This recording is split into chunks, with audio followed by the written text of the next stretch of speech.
로마서 2장 1절에서 5절 말씀 함께 읽도록 하겠습니다. 그러므로 남을 판단하는 사람아, 누구를 막론하고 내가 핑계하지 못할 것은 남을 판단하는 것으로 내가 너를 징계함이니, 판단은 내가 같은 일을 행함이니라.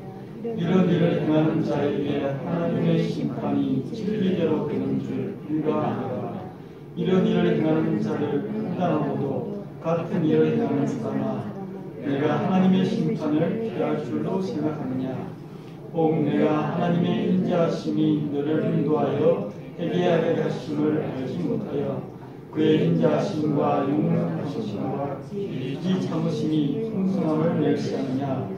다만 내 고집과 회개하지 아니하는 마음을 따라 진노의 날 곧 하나님의 의로우신 심판이 나타나는 그날에 임할 진노를 내가 삼는다.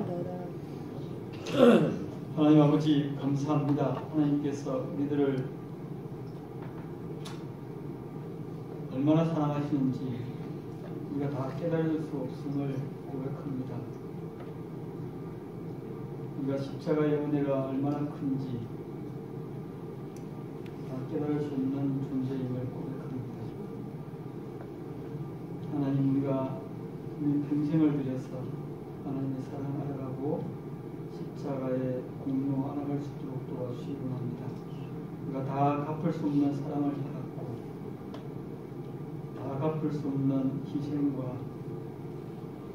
섬김을 받았는데, 우리가 그 섬김과 사랑을, 그 희생을 잊지 않도록 인도하시고 그 공로에 따라 살아가는 저희들의 삶이 될 수 있도록 도와주시기를 원합니다.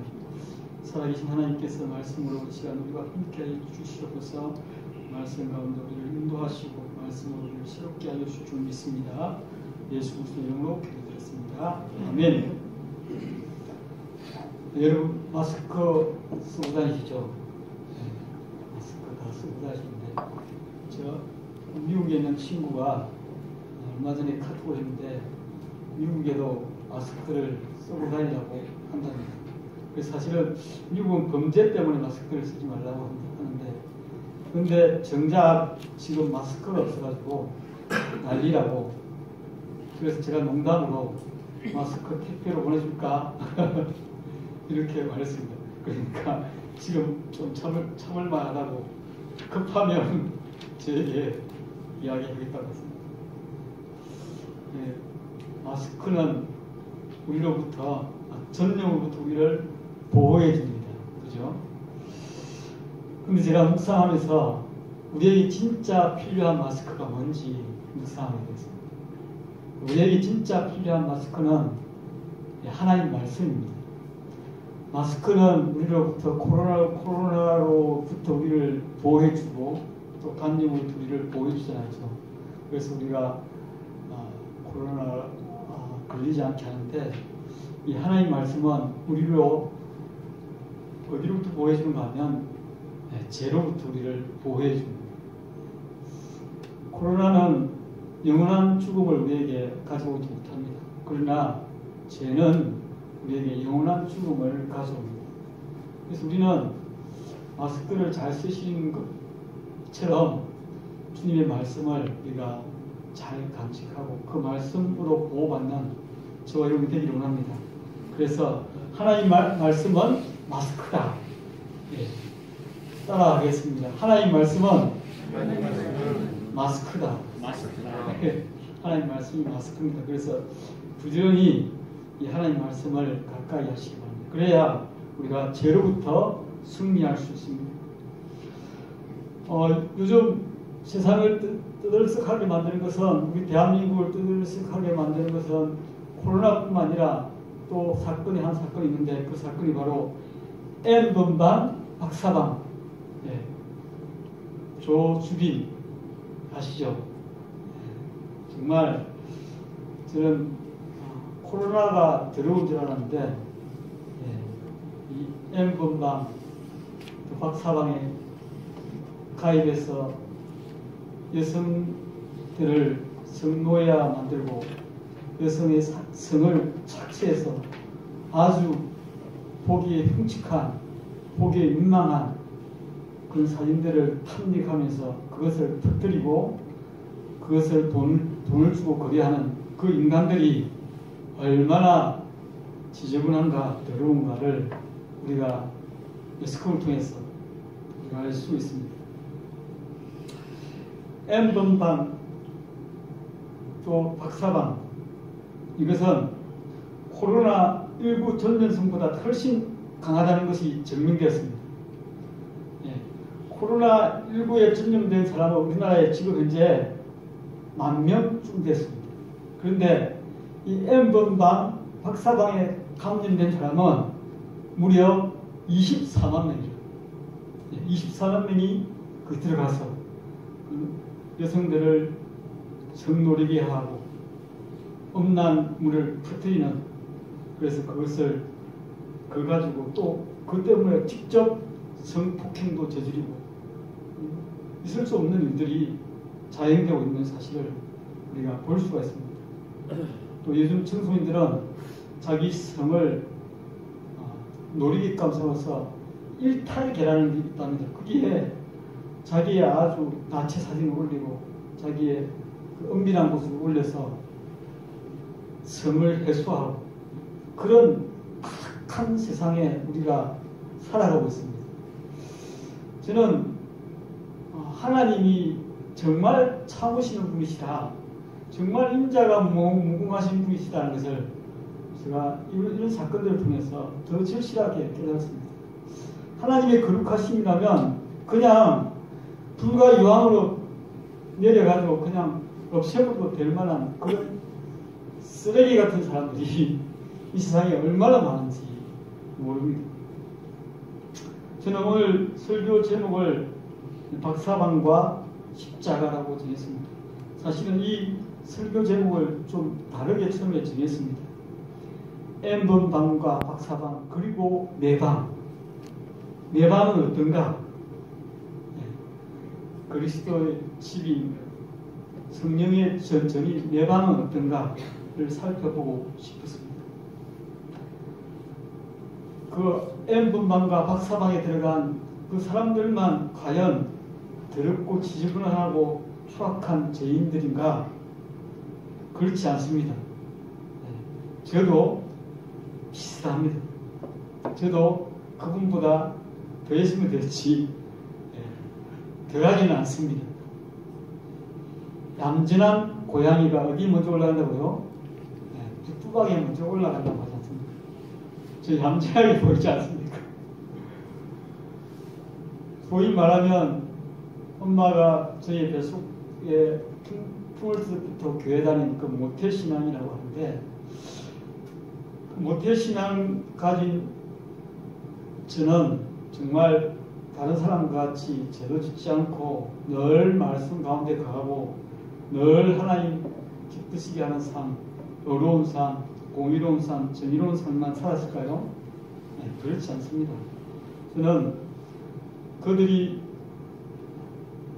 가졌던 엄단한 생각 역시 가진 사람이고요.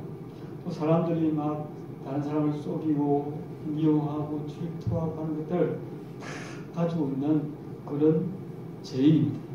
저의 실체는 조주빈과 별반 다르지 않습니다.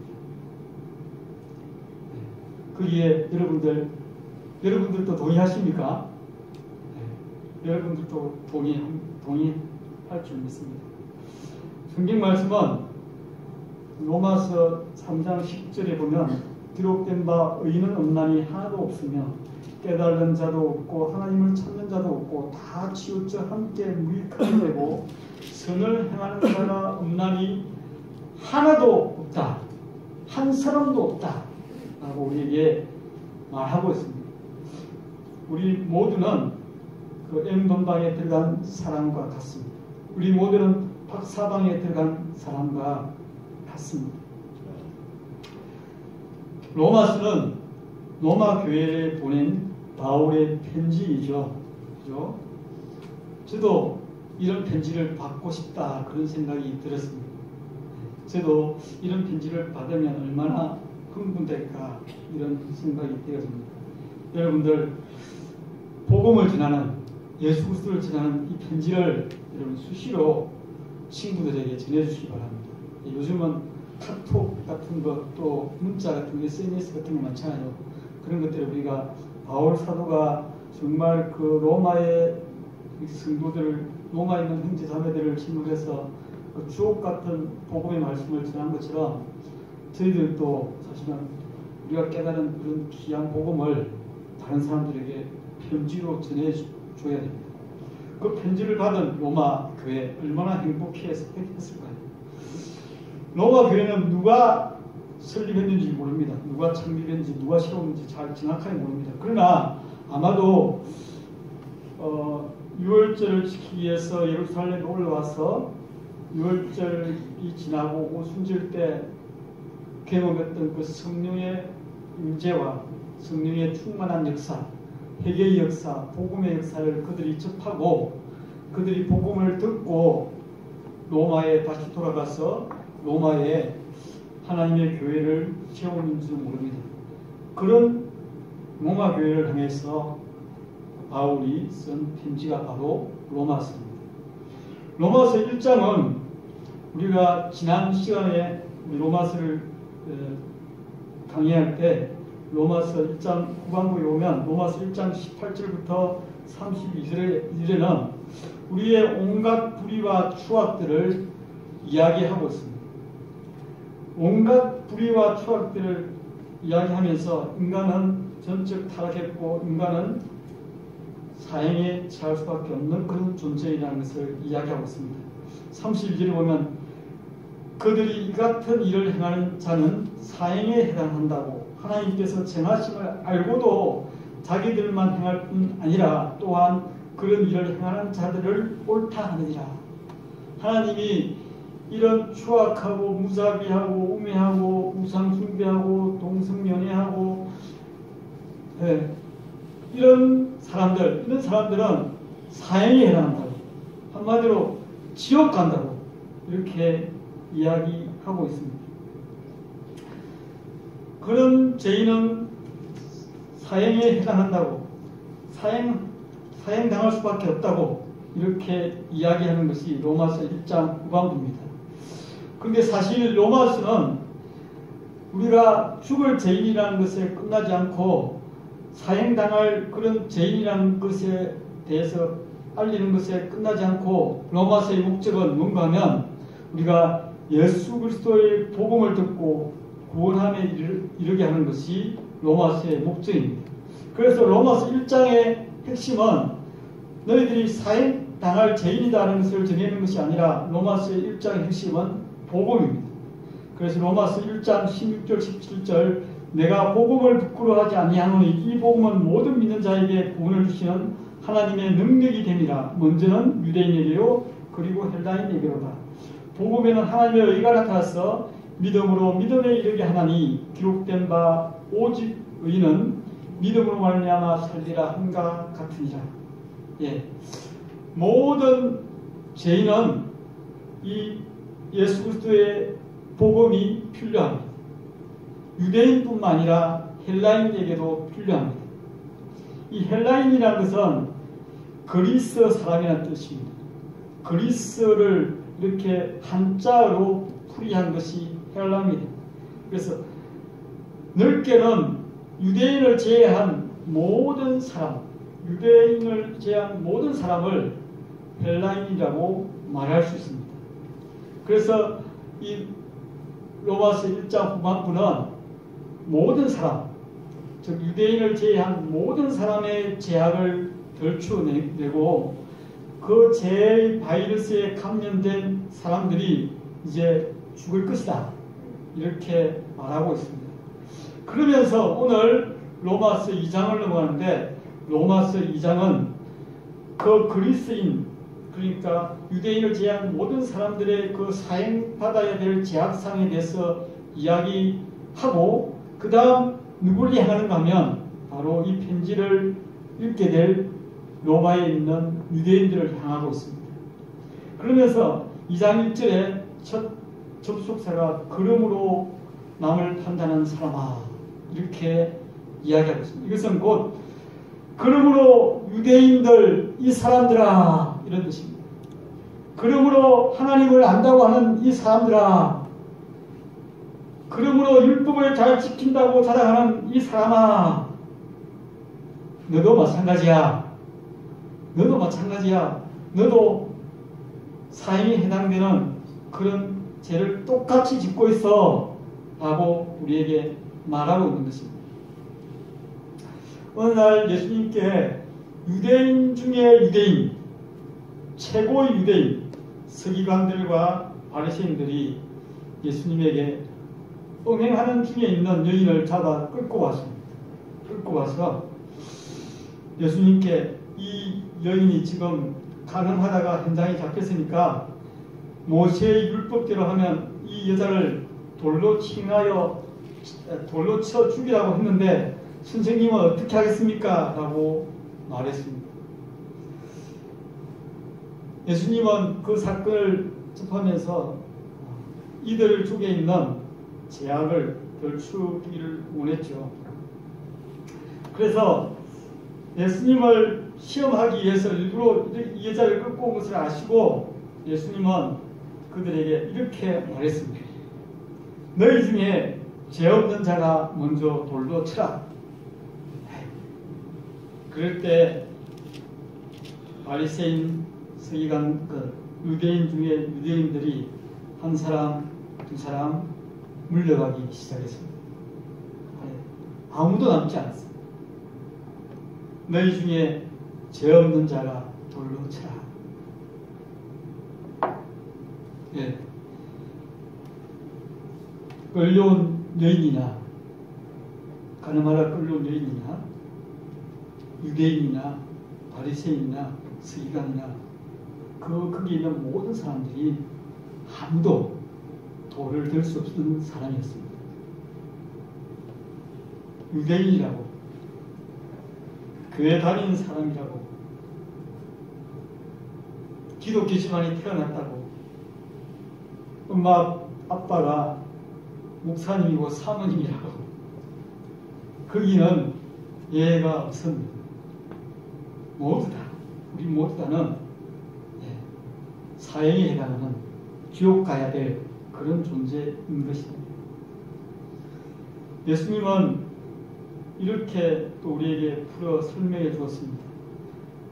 마태복음 5장 27절 28절 또 가늠하지 말라 하였다는 것을 너희가 들었으나 나는 너희에게 이르노니 음욕을 품고 여자를 보는 자마다 마음에 이미 가늠하였느니라. 예수님은 우리의 본질적인 죄를 지적하고 가르쳐주고 있습니다. 음욕을 품지 않는 사람이 있겠습니까? 그죠? 우리는 이미 다 실제 간음을 행하지 않았지만 우리의 정체는, 우리의 신분은 이미 죄인입니다. 그러면서 로마서 2장 3절에 이런 일을 행하는 자에게 하나님의 심판이 진리대로 되는 줄 우리가 아노라. 그렇게 하면서 3절 이런 일을 행하는 자를 판단하고 같은 일을 행하는 사람아 내가 하나님의 심판을 피할 줄로 생각합니다. 이런 일이라는 것은 로마서 1장 18절에서 32절에 나온 이런 일들입니다. 하나님을 인정하지 않고 하나님을 영화롭게도 감사치도 아니하고 온갖 죄를 다 짓는 이런 일을 행하는 자, 그런 자들은 죽어야 돼, 지옥 가야 돼, 하나님이 진노와 심판을 받아야 돼, 이렇게 판단하는 너 유대인들아, 너 거룩한 채 하는 자들아, 너 경건한 채 하는 자들아, 너도 마찬가지 일을 저지르고 있는 거야. 너도 똑같은 일을 범하고 있는 거야 라고 우리에게 말씀하고 있는 것입니다. 하나님의 절대 원칙이 두 가지 있습니다. 여기에 로마서 우리가 오늘 본문 읽지는 않았지만 2장 1절에서 16절에 나온 말씀 중에 하나님의 절대 원칙 두 가지가 있는데요. 그 그것이 뭔가 하면 첫 번째 원칙은 각 사람에게 행한 대로 하나님이 갚아주신다는 것입니다. 하나님의 불변의 원칙입니다. 마치 콩 심은 데 콩 나고 파 심은 데 파 나는 것처럼 절대 원칙이 뭔가 하면 하나님은 정말 정의로우신 분이시기 때문에 거짓을 행할 수 없는 분이시기 때문에 하나님은 각 사람이 행한 대로 갚아주시는 것입니다. 하나님은 우리의 생각, 우리의 말, 우리의 행동, 우리의 마음속에 깊숙이 있는 아무도 알 수 없는 그런 비밀까지도 하나님은 아십니다. 그 하나님 앞에 우리는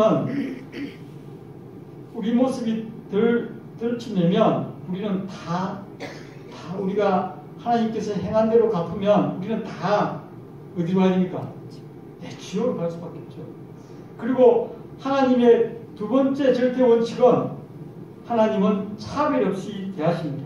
11절 이는 하나님께서 애모로 사람을 취하지 아니하십니다. 하나님은 차별 없이 사람을 대하십니다. 아주 공정하신 분이시죠. 그 사람이 유대인이든 그 사람이 그리스인이든 그 사람이 일본 사람이든 그 사람이 한국 사람이든 그 사람이 경상도 사람이든 그 사람이 전라도 사람이든 하나님은 차별 없이 대하시는 것입니다. 예. 그렇기 때문에 우리는 하나님 앞에 유대인이라고 봐주는 게 아니고 교회 다닌다고 봐주는 게 아니고 기독교 집안이라고 봐주는 게 아니고 대한민국 사람이라고 봐주는 게 아니고 하나님 앞에서는 모두 다 차별 없이 공정하게 심판을 받아야 되는 것입니다. 아무도 그 앞에 예외가 될 수 없습니다. 하나님은 사람들이 행한 대로 차별 없이 갚아주시는 분이십니다. 그래서 우리가 하나님 앞에 다 아무도 도망갈 수 없는 아무도 피할 수 없는 그런 죄인임을 명심해야 됩니다. 거기에 예외가 될 수 없습니다. 4절 말씀 우리가 함께 읽었던 4절 말씀 혹 내가 하나님의 인자심이 너를 인도하여 회개하게 하심을 알지 못하여 그의 인자심과 용납하심과 길이 참으심이 풍성함을 멸시하느냐 라고 말씀하고 계십니다. 유대인들은 하나님의 인자심과 용납하심과 오래 참으심을 멸시했습니다. 유대인만 멸시했을까요? 우리 모두가 다 사실은 하나님의 인자심과 용납하심과 오래 참으심을 멸시하면서 살아가고 있는 사람들입니다. 그 하나님께서 얼마나 인자하신지, 얼마나 긍휼이 풍성하신지, 얼마나 오래 참으시는지 우리 자신들의 삶을 조금만 돌아보면 알 수 있습니다.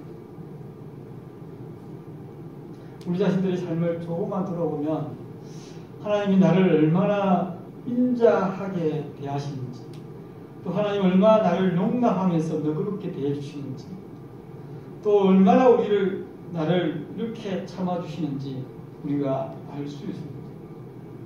그렇지 않으면 우리는 벌써 하나님의 정의에 공평하신 하나님 앞에, 진리 되신 하나님 앞에 우리는 이미 심판을 받아서 영원한 지옥에 갈 수밖에 없었던 그런 자입니다. 에레미야가 3장 22절 23절 여호와의 인자와 긍휼이 무궁하심으로 우리가 진멸되지 아니함이니이다. 이것이 아침마다 새로우니 주의 성실하심이 크도소이다. 우리가 진멸되지 않는 것, 우리가 멸망되지 않는 것, 지금 살아있는 것, 지금 호흡하고 있는 것, 그것은 하나님의 인자하심과 긍휼하심이 무궁하기 때문입니다. 하나님은 하나님의 긍휼과 인자를 바꾸시지 않습니다. 변개하지 않습니다. 하나님은 언제나 인자하시고 언제는 긍휼하고 또 언제는 포악하시고 언제는 노하시지 않습니다. 그러니까 하나님은 하나님의 인자와 긍휼은 무궁한 것입니다. 이것은 하나님이 어떻게 마음먹는가 하면 내가 끝까지 사람들을 사랑해야지. 저 죄인들을 끝까지 사랑해야지.